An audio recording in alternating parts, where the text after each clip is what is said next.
അപവാദ പ്രചരണങ്ങളോ അല്ലെങ്കിൽ വിവാദമുണ്ടാക്കാനുള്ള ശ്രമമോ ഒക്കെ തന്നെ ഒരു ഭാഗത്ത് ഇങ്ങനെ തകൃതിയായിട്ട് നടക്കുന്ന സമയത്തും മറ്റൊരു ഭാഗത്ത് ആൾക്കാരുടെ ഒരു വലിയ സ്നേഹം അതൊരു വലിയ അളവിൽ ഇന്നും ലഭിക്കുന്നുണ്ട്.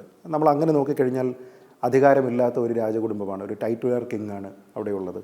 പക്ഷേ പോകുന്ന സ്ഥലത്തെല്ലാം തന്നെ ആൾക്കാരുടെ യാതൊരു വിധത്തിലുള്ള ഇങ്ങോട്ടൊന്നും പ്രതീക്ഷിച്ചിട്ടല്ല, പക്ഷേ അത്രത്തോളം സ്നേഹം അങ്ങോട്ട് തരുന്ന ഒരു സാഹചര്യമുണ്ട്.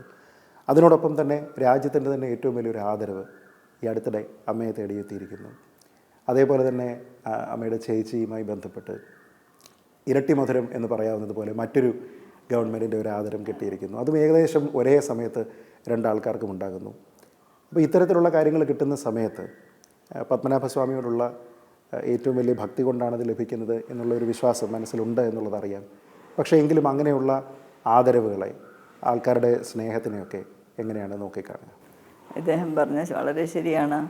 10 പേര് മോശമായിട്ട് പറയുമ്പോൾ 90 പേര് സ്നേഹവും ആദരവും ഈ പോകുമ്പോൾ കിട്ടുന്ന അത് ശരിക്കും അനുഭവിച്ചാലേ അറിയാൻ നോക്കൂ. അത്ര ആ രീതിയിലാണ് ആളുകളുടെ ഒരു സ്നേഹവും ആദരവും.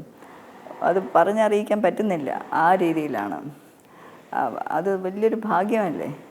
ഇന്നിപ്പോൾ രാജ്യഭാരം ഇല്ല, അങ്ങനത്തെ അവകാശങ്ങളോ അധികാരങ്ങളോ ഒന്നുമില്ല, എന്നിട്ട് പോലും ഇത്രമാത്രം അവർ ഒരിത് കാണിക്കുന്നു എന്ന് പറയുമ്പോൾ അത് ശരിക്കും പൂർവികന്മാർ നമുക്ക് വേണ്ടി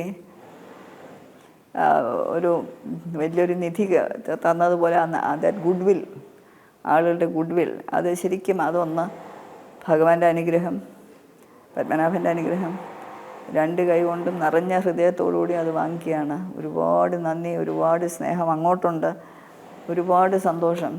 അപ്പം അതൊക്കെ ഇല്ലേ. അപ്പോൾ പിന്നെ മറ്റേത് നമ്മൾ വിചാരിക്കുന്നത് ഇത്രയും നമുക്ക് കിട്ടുന്നില്ലേ. ഒരുപാട് ഇദ്ദേഹം തന്നെ, ഞാൻ ഒരിക്കൽ ഒരു ഫേസ്ബുക്കിൽ എനിക്ക് ഫേസ്ബുക്കിൽ വന്നാണെന്ന് തോന്നുന്നു, ഞാൻ ഫേസ്ബുക്ക് കാണാറില്ലല്ലോ. അപ്പോൾ ഒരാൾ എനിക്ക് എടുത്ത് അയച്ചു തന്നു. അപ്പോൾ നോക്കി പെട്ടെന്ന് ഇദ്ദേഹമാണ്. ഞാനത് മുഴുവൻ കേട്ടു. ഇന്നലെയോ മെനിഞ്ഞാന്ന് പോലെ ഞാൻ ഒന്നുകൂടെ കേട്ടു അത്. അപ്പോൾ എത്ര കരുണയോടുകൂടിയാണ് പറഞ്ഞിരിക്കുന്നത്. അപ്പോൾ പിന്നെ അതൊക്കെ പോരെ. ഒരുപാട് സന്തോഷമുണ്ട്. ഞങ്ങൾ ഒരുപാട് ഭാഗ്യം ചെയ്തവരാണ്. ഒരുപാട് ഇങ്ങനെ നമ്മളെപ്പറ്റി ഒരു ഇത് പറയുന്നുണ്ടായിരുന്നല്ലോ ഒരുപാട് പേര്. ഇത്രേ പറയാനുള്ളൂ. ലോകത്തിലെല്ലാവർക്കും നന്മ വരട്ടെ, അവർക്കും നന്മ വരട്ടെ. അവർ എന്ത് പറഞ്ഞാലും അവർക്കും ഭഗവാൻ നന്മ കൊടുക്കട്ടെ എന്ന് മാത്രം.